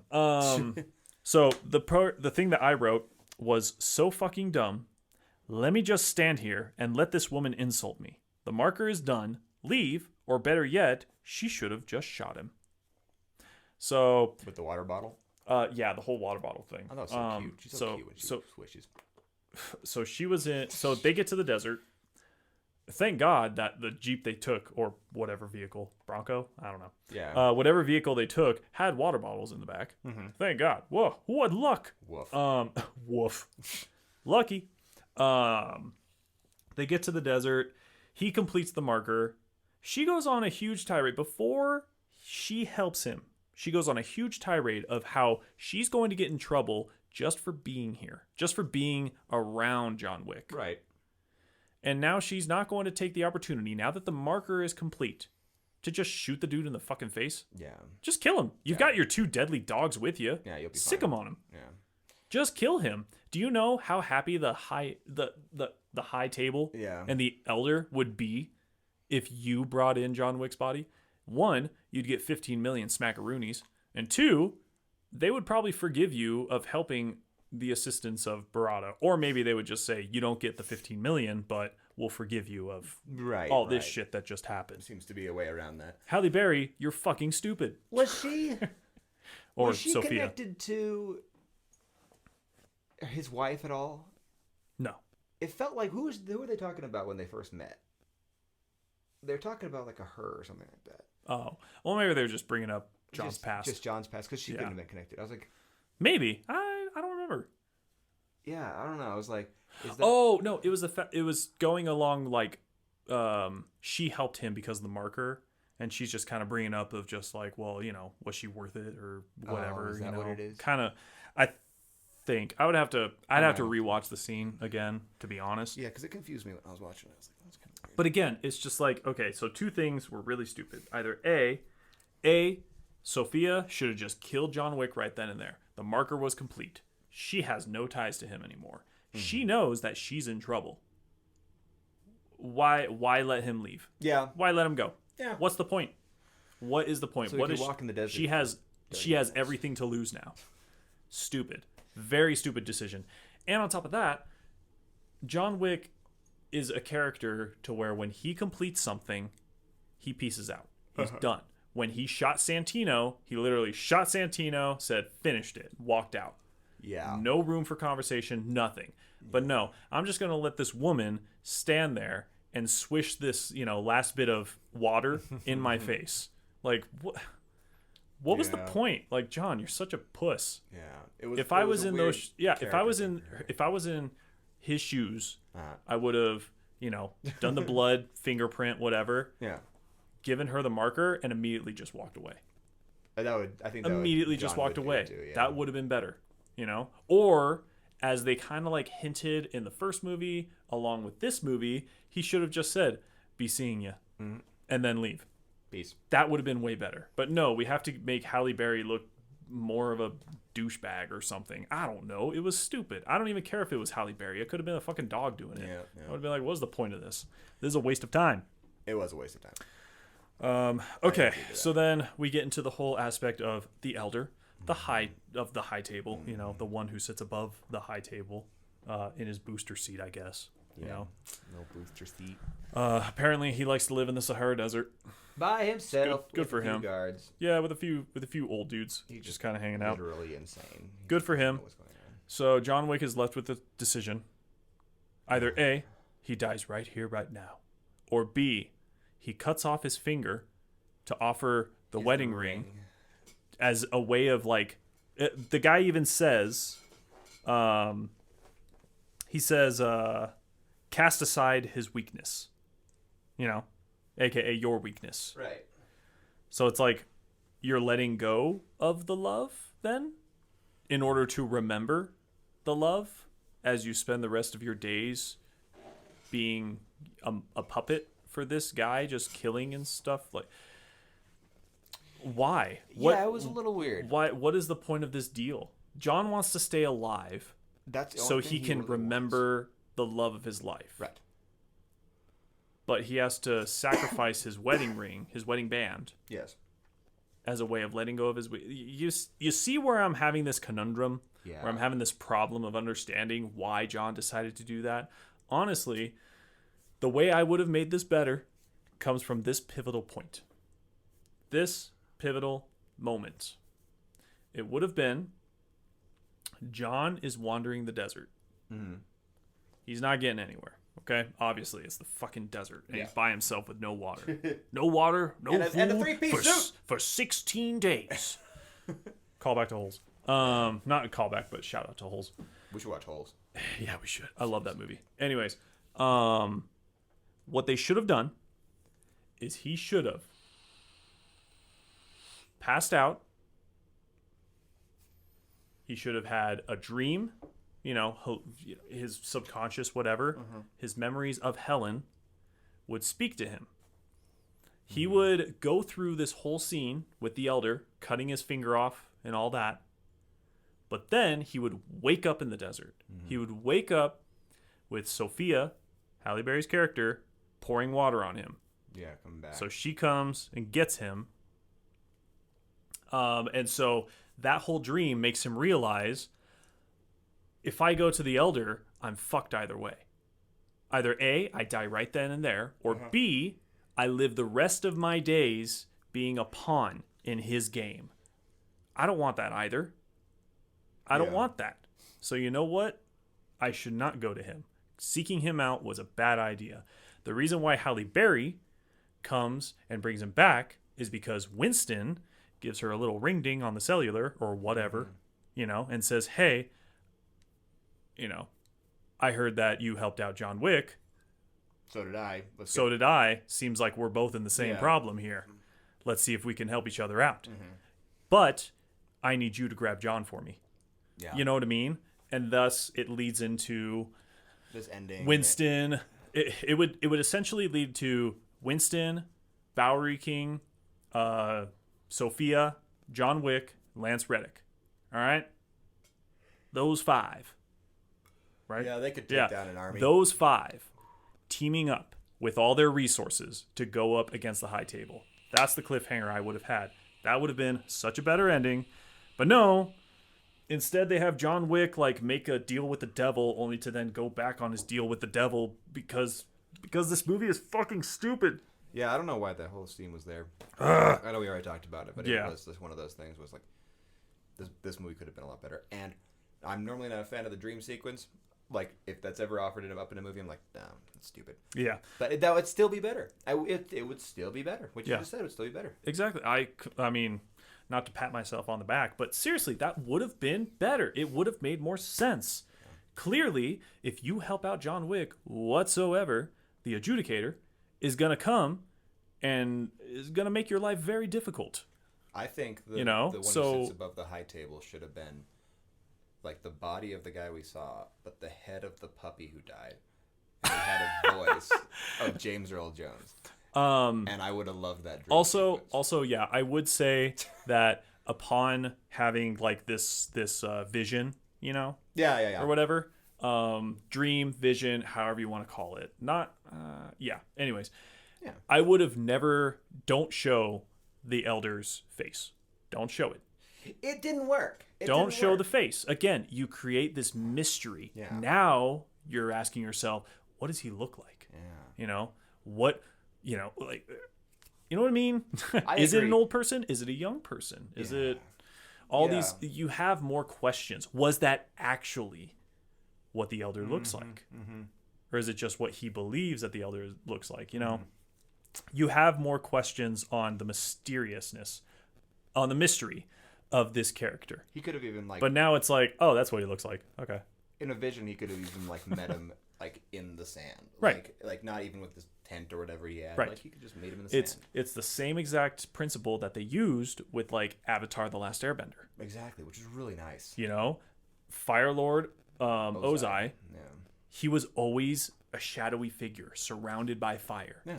Which was intimidating Because as there's no hell. way he Which could- was super intimidating. There's no way he could level up to how people talked about him. So Yeah. why would you show his face? Exactly. So then when you finally saw what he looked like, you're like, oh shit, Yeah. this guy looks intense. Yeah. You know, all that. Like, this is what he looks like. And then, of course, you know, M. Night Shyamalan was like, I'm just going to show you what he looks like right now. Yeah. And just dive bombed that whole series. Oh, yeah. Thank you, M. Night. But yeah, they should have done the same thing with the Elder in this situation. Have this hallucination, have this dream, but like have things obscured to where you're asking yourself, like, did that really happen? You know, like you can even have him being carried back to the guy on camel and all this stuff. So then you're asking yourself, like, did that really happen? You know, kind of thing. But of course, you know, he would still. I wouldn't have him cut off his finger. I would have him just give the wedding Just ring. give the wedding ring. Yeah, exactly. That was a little much. I was like, You know, did he just cut off his finger, give him the wedding ring? Could he not take it off? Like, I know, right? it was like this. I know it's like a I blood would have thing. have had him just give the wedding ring as a sign of like, I am letting go of my weakness, yada yada yada. I serve, you know, Right. I serve you, blah blah blah. And then of course when he wakes up, you know, there's so much going on, he forgets to check whether or not he has a wedding ring. You know what I mean? So it's like, so it leaves this side of mystery. Yeah, maybe even the last scene could be him like noticing he doesn't have it or something, and like, oh, Yeah, That was or maybe the he last does thing. have it or Or he something like does, that. or, yeah, Or, maybe- you know, yeah. yeah, that was just giving too much time. That was a weird scene. Yeah, and then of course I asked, is this how assassins are made? Like all those like hundreds and Thousands, hundreds of yeah. people, did they all get lost in the desert? Like how does this happen? How did we get here? Yeah, that was so much, dude. I don't know. I don't know. Okay, so that also happened. I will say, before that happens, of course, Bowery King, he gets his 7 cuts for the 7 bullets he gave John. Now, Counted 6. Just say it. I wasn't paying attention. I was too busy saying this is stupid to count. But kind of going with this, so in my honest ideas, in my humble opinion, if the Bowery King was to not team up at the end, if he was to not join the forces, I would have had him go out differently. AKA when he's surrounded, before they talk to him, he like makes all of his pigeons fly away or something. Because in his mind, he's like, I'm going to be killed. Yeah. I'm going to be tortured. And then, surprise, motherfucker, he's strapped with a bunch of C4 and he takes all of them out with him. Yeah, I know, something like that. I know to a degree that does downplay the intensity and the relevance of the assassin group of the sushi chef guys, Zero, and also the Judicator. But at the same time, like, that the Bowery King is more of a boss to just go out on his terms. He is not someone that, like, you're going to fuck with and just get away without a scratch. Yeah, I agree. I thought he went down pretty easy. I loved what he said, and I loved his acting in that scene. It was great. Yeah, Lawrence Fishburne is fantastic. I even loved, like, the bird that he was holding. He was like, "Oh, avert your eyes." Yeah. like, "Oh, please don't look." Yeah. Kind of thing. Like, that was. Yeah, he was fun to watch. You're just eating up every moment of screen time. He really is. Love it. But yeah, it would make sense to go out with more of a bang. Yeah, exactly. But he didn't go out, so that's probably why they didn't do that. It's like, because they obviously set up the sequel for number 4. Right. He teams up with the Bowery King. Then also, these sushi assassins. All right, Zero and his students. Why didn't you send these guys to go kill John Wick in the first place? Just in the first place. Yeah. Why don't you send them in the second movie? Why don't you send them like at the start of the third movie? Because these guys are clearly very, very good. I mean, in when they're fighting, 2 of them are literally beating the shit out of John Wick. Eventually, they give John Wick 2 chances. Loved it. They knock him down, help him up once. Yeah. They knock him down again. They go to offer him another hand to help him up, and John's like, "No, I got it this time." Yeah, I love it. Was like that. 2 occasions they could have killed him. Yeah, that's how good they are. And that was without their teacher, Zero. The Iron Chef America host. So all 3 of them came in together. Exactly. If all 3 of those dudes showed up, John Wick would have been dead. Yeah. By logic standpoint. Easy. Why didn't you send them? Yeah. Why didn't you send them? Why are we wasting time here? Yeah. You raised the bounty from 14 to 15 million one time for some reason. You decided not to keep raising it. Clearly, you want this dude dead now. You wanted him dead yesterday. So that was stupid from a writing perspective. Also, nobody cares about murder, clearly, because they were in the train station or whatever, and all that, or not the train station, or I know what you're talking about. Yeah, where him and Zero first meet. And turns out, like, they have the ability to just, like, disappear behind people like that. That was so dumb. I was like, wait, John, what? You could do that? And he even says, no, it's a trick. I'm like, what? Yeah. He never did that before. I know. What? Yeah, like, they're literally killing each other. Yeah.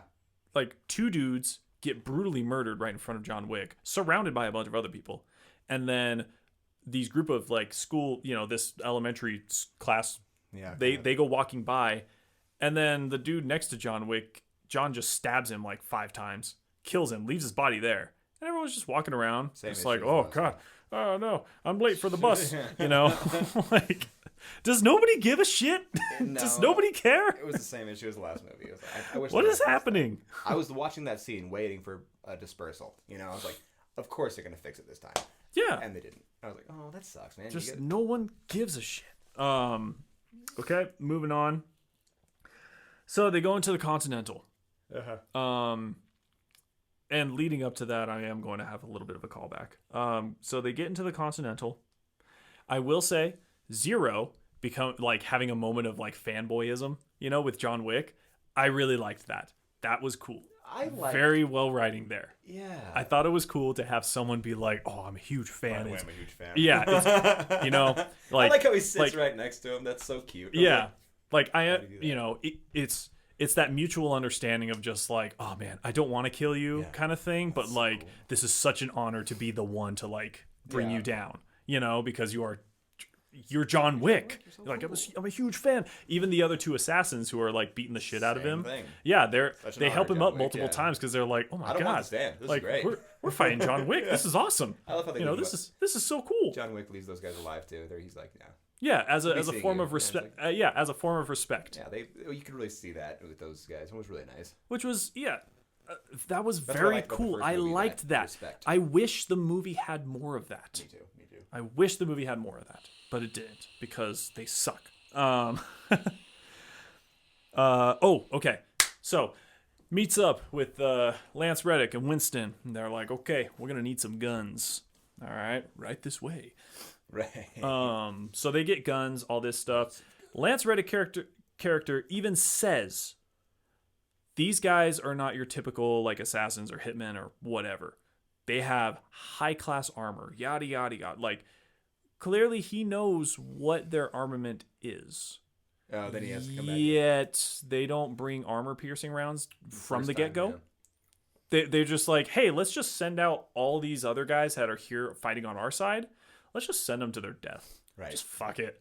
Fuck them. I don't know their names. You don't know their names. Nobody cares. Just let Yeah. them Feels go. like Reddick's We don't need character armor would piercing rounds now. care a little We more need than them. that. We need them once we lose everybody else, and it's just our time to just be like the dynamic Badasses, duo.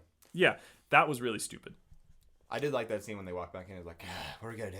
Like it was kind of like this. Yeah, A little bit yeah. of humor, a little bit of ooh, that's kind of fun. That was cool, but again, then They you should have had realize, that line where he knew that it was armor. You know, he's like, okay, right? take that line out. You know? Yeah, I agree. Let's see. Oh yeah, I wrote, does John shoot harder or something? Because when he's fighting these armored guys, when he's using his regular pistol, Yeah. every time he shoots them and hits them, they flinch back. You know, like the bullet itself hits them and it's like they got punched. yeah. When Lance and all these other guys, when they shoot them, they don't flinch at all. No, they don't even. It's move. like it's nothing to them. Yeah. Yeah, they're just like walking like through. It's like, okay, what? Why? Why though? Why? I understand. We've already established that John Wick is a badass. We don't need him to defy, absolute logic. Oh, at least the logic of the movie. Like, It just makes no sense. Why do his bullets hit harder? And you can argue saying that, oh, he has a different caliber or Right. whatever. Sure. Why doesn't Lance have those as well? he's the one who gave him the guns. Exactly. He's Wouldn't Lance the one who said, "Try this one out." Exactly. Wouldn't he be smarter about what to use against these guys, considering he's trying to fill in John on what they probably have? What's going on here? Yeah. Okay. And then this leads to an annoying part. So, blah, blah, blah, blah. He shoots, he's fighting through, he kills the guy in like underwater, whatever tub sauna thing whatever. He kills a guy underwater, springs up. There's Zero, Iron Chef America, standing there. And he said, he tells John, he's like, oh, I'm going to kill you. You're going to die. And I specifically quote, only by my sword, which is a cool line. Yes. But then you rewind time. You go back to when John gets to the Continental and he lays a hand on the footsteps, which technically puts him in the Sanctuary, Continental, in Sanctuary. So Zero says, only by my sword will you die. Yet that scene that I am just now talking about, he literally was holding a gun, pointing a gun at his face. So where was the sword then? Yeah. Where was your sword, bud? What? What happened? You Yeah, just he changed changing, his mind. He's like, I wanted to use the changing sword. your life choices here, Yeah, changing your motto. That'd be cooler. Exactly. Like, what the fuck? You're gonna kill the guy with a gun, only to then be like, nah, I'll kill him with a sword. Yeah. Now that he's like, I could argue that it's because he sat with him and he kind of got to know him a little better. But there was really no conversation. If there was conversation, maybe be like, now I want to barely a give you this. conversation. Exactly. Yeah. So if there was, I'd kind of understand that more. Maybe like I want to actually use this because I respect you this much. Maybe if he was actually talking to him, I think that'd be cool. yeah, Well, I think there's an argument to be made there. yeah, But the movie didn't say it. yeah. But Oh, also, sorry, this is kind of backing up a little bit. So John Wick finally finds Winston, as in like I'm going. My job is to kill Winston. He gets there. Him and Winston talk. Winston is, cool as shit, sly as a motherfucker. Yeah. Gives him the pistol, saying, "What are you gonna do? Yeah. You gonna kill me?" Mm-hmm. All that. The adjudicator. Did I say that word right? Adjudicator, yeah. Adjudicator. I keep every time I say that word, I feel like I'm saying it wrong. I know, it's a weird word. She shows up. Judge. She shows. Judge. Yeah, the judge. So she shows up and decides like, "Oh, are you not going to kill him? Cool. Well, let me Yeah. let me make your lives way more difficult. Yeah. And let me just do it standing right in front of y'all on the phone." Yeah, they didn't attack her or anything. And so Yeah. that was weird. 'Cause I John was like, Wick at literally least be should out have of just the put a room. bullet through her brain Yeah. right then and there. Been like, nah. Oh, I'm allowed to shoot people in the Continental now? Okay, boom. Seriously. Like, at least be in the other room and call them up and be like... Mm-hmm. Yeah. Or walk away and then make the phone call. That's what I was kind of thinking. I was like... Right. It would have, like... Get out of the room first. It would have made more sense. Just shoot her, and then, of course, the High Table would probably quickly find out that she is dead, and then that would have made them go into, de facto, deconstruct it, or whatever. It would have made them do that. Instead of, like, John and Winston just watching her make this order, and they're just, like, standing there watching her. Just, okay. Sure. Yeah, keep going. Okay, bye. No, keep going. We can't shoot you for reasons. We can't do anything. We can't even knock the phone out of your hand. We're just gonna watch you. Yeah. That's cool. Like, it's so stupid. Okay. So, going back. So we are in that area, that room, the glass, whatever, trophy place and stuff. That was weird. Weird room that I've never seen before. Yeah. I thought, I don't know, the durability of the cases was a little weird. He runs into one of them and it doesn't break. Right. And then he proceeds to run into 7 more and they all shatter, including the one he just ran into. And he shot a few of them too. And they didn't break when they were shot, and then he runs into a few in a row. And they just explode. Right. They don't just break, they explode. That was weird to me. It was a funny scene. Yeah, and then he comes around a corner. Yeah. And apparently, if you're off screen, you're also invisible. That's true. Because he gets attacked from a guy on his right, but it's like from where he went around the corner, he would have already seen that guy. Mm-hmm. Yet he's surprised and blindsided by this dude who's right there. Like, what? Come on. They tried to make the funhouse mirror scene again, kind of. Kind of. Oh, that worked. Let's do that again. I don't know.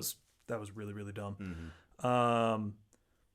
I did say I like the assassin's respect. They should have played into that more. Mm-hmm. Again, the 2 assassins who are like, "Oh my god, it's John Wick," he's kind of slow though. Honestly, he's getting old, but he's been retired for 5 years. Like they're like fanboying kind of in front of him while they're also like kicking the shit out of him. Loved it. Yeah, I thought that was really cool. There was a mutual respect from one assassin to the other. Now I understand when it came to fighting Zero was not going to stop until Wick was dead. So Zero had to be killed. He had to, yeah. I understand. It made that. sense, and yeah. It didn't even kill him in the worst way. I did think it was really funny.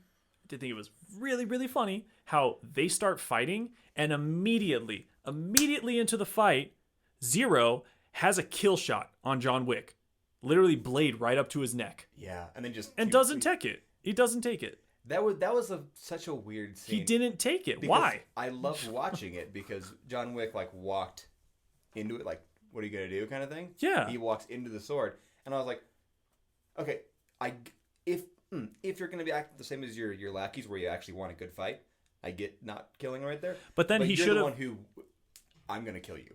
Right. He makes it very clear he's gonna kill him. And okay, if he wanted to have a better fight, then you could have had him quickly say something like, "You got to be better than that, Mr. Wick." Yeah. You got to be better than that, John. Yeah. Just a quick line like that. But to me, it just looked like he was like, "Nah, I'm not going to kill you yet." Even though I'm supposed to kill you. Right. You know what I mean? What? Why? And then of course, they get through the whole fight. Yada yada yada. Zero dies. And then, turns out Winston betrays John Wick. Debatably. I think he does. I honestly think he does. We'll have to figure Again, that one out. I thought it was stupid. I thought it was so just unjustified. There was no reason to do that. John went through so much to protect Winston, and they're just like, let's just make Winston a bad guy. And let's just say, Fuck again, it. what I said earlier. The only reason this movie has Winston in it as a bigger character is because he is helping John. Yeah. That's his entire arc, is helping John. So I don't think he'd turn on him. I really don't. I'm like, Yeah. there's a plan here. But again, the way it was shot, that falling scene, we've talked about it, but it's like, yeah, that was a little much. Yeah. But like I said, way I think the movie could have been better is he never actually met the Elder. It'd end with him teaming up with Winston, Lance Reddick, Sophia, and Bowery King and obviously all Bowery King's resources, all of his men. Because for some reason, when Bowery King and all of his dudes are like getting shot up, like his establishment and all that is getting shot up, fucking Jason Mantzoukas, that guy, for some reason he wasn't anywhere nearby. Yeah, he kind of just... Clearly, apparently he's really close to the Bowery King. I mean, he's, I don't know, something. He just, I guess, wasn't at the house. Hopefully they'll explain how he, like... I don't know. I don't know why. I don't know why he wasn't caught in the crossfires of that. Yeah. Yeah. Again, I know this episode is like a lot of me talking. me. And if that infuriates you, I'm not sorry. Because this movie is terrible, and I really need to just let out my frustrations. If you do enjoy that, thank you, and send me money. No, Yeah, exactly. Don't send me money. Maybe we'll set up a Patreon eventually, but as of right now, just enjoy this. Just enjoy it. Or don't enjoy it. I don't care. It's free. Yeah, fuck you. It's free for your amusements. Listen to this while you work out. If you also don't like John Wick Chapter 3, Parabellum. If you also don't like this movie, you can use this as a workout podcast. Yeah, get pumped. Just let my annoyance and frustrations fuel the fire. But anyways, those are all my gripes and annoyances with this film. Cool. And like I said, how I would have made it better, There you go. I already explained it. Okay? Just end the movie with those 5 teaming up and realizing, all right, it's us 5 against the high table. I'd like that as well. That, and then just take out the middle section, and I am happy. I'm a happy guy. Middle section. The desert, you know. Oh, well. I honestly don't think it was even necessary. Like, Really? Not even for like a hallucination or vision? No, there's ways to write and stuff like that. Okay. Better. You Fair bring enough. A good Fair movie enough. to a crawl and make it 20 minutes too long. Nope. So yeah, I liked the movie. John didn't like the movie. But what do you guys think? And John, what would you rate this movie? Actually, give me the fun facts. Okay, 'Cause so I'm curious about the actual ratings and stuff for this one. Okay, so Rotten Tomatoes gave this movie an 89. 89? An 89%. Is it the same as last one? Yes. Damn. Yes. Same rating. How did 2 and 3 get a better rating than the first one? Well, to be fair, there is something to be said of when it comes to action movies, the more ridiculous and the more like crazy and choreography and stuff you can get, the more like critics and stuff just immediately say like, "Oh, this is pretty good." Right, yeah. Critics are kind of dumb. I'm not very smart, but I'm at least not that dumb. So, but the audience score is 86, which again is actually higher because it was 85 for John Wick 2. So overall, John Wick 3, Parabellum, is higher or highly more liked, I guess. Yeah. Or I guess not highly more, but it is more liked overall. 1%. I liked it more than the second one, Okay. personally.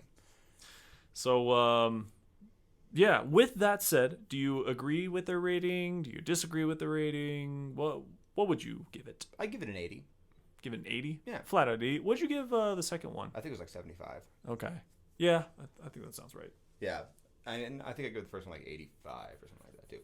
Yeah. What did I give the second one? I forget. Our ratings don't really mean anything anyway. So What did I give it? Did I give it a 70? Did I give it a 7 or something? I thought I gave it less. I don't know. This one, I'm only giving it like 4 Cabbage Patch Kids. 4 out of 10. Oh yeah, fuck this movie. Fuck this movie. Damn, that's a failing grade. I do not care about this movie. If this movie did not exist, I would be happier. Wow. Honestly. Well, you heard it here first, folks. So Do yourself a favor and four me, Cabbage Patch Kids. I'm not even gonna kick them. I'm just gonna leave them alone. Like, you know what? You can kick them. I would say go out, watch the movie. It's a blast. Turn your brain off. Have a good time. Yes. And, you know, again, I don't know if I said this in last episode, but if you enjoy this movie, good for you. Great. This definitely isn't me trying to convince anyone, like, no, this movie's bad and you must hate it. Right. You know, if you enjoy the movie, if you think it's good writing, if you feel that, like, it's a good storytelling and all that, awesome. I'm happy for you. Enjoy these movies. For real. Mm-hmm. Go out. Have a blast. I hope you enjoy every one of them. Yeah. For me, it's the first John Wick, and then I forget everything else. Mm-hmm. Uh-huh. I just enjoy the first movie. Well, we can only hope that the next movie is going to be a little better. We're looking forward to John Wick 4, which we just said earlier that it's not going to be out until next year. Is that right? Or... Actually, let me just look it up. I've seen some posts have said that it's coming out this year. I've seen other posts saying that it's now coming out in 2022. All right. AKA next year. Let me just do a quick look up. Yeah, do it. I am looking forward to see where they go. I don't think it needs 4 movies. I think it should have been a 3 movie thing, but we'll see. Sorry to interject. So according, basically, yeah, like all these different articles is they're all saying 2022. So next year, May next year. Damn. All right. Debatably. We'll see what happens. We'll see if we're even still doing the podcast at that point. Nah, we will be. Nah, we got it. All right. There's plenty of movies to talk about. Well, there you go. All right, y'all. Let us know what you would, what rating you would give it. Mm-hmm. Let us know if you like it. If you think I'm stupid and my opinion's bad because I'm bad and I should feel bad, let me know. Let me know, please. It would really help my ego. Definitely. All right, guys. Thanks for tuning in to Film Buster. We'll be back next week with a whole new movie, and we don't know what that is yet. So yeah, it's Mike's turn. It's my turn. Mike's turn. All right. Bye. Take care.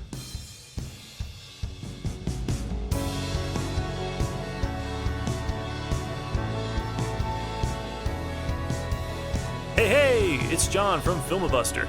If you liked this episode, then like it. Weekly videos will be posted, so subscribe to stay updated.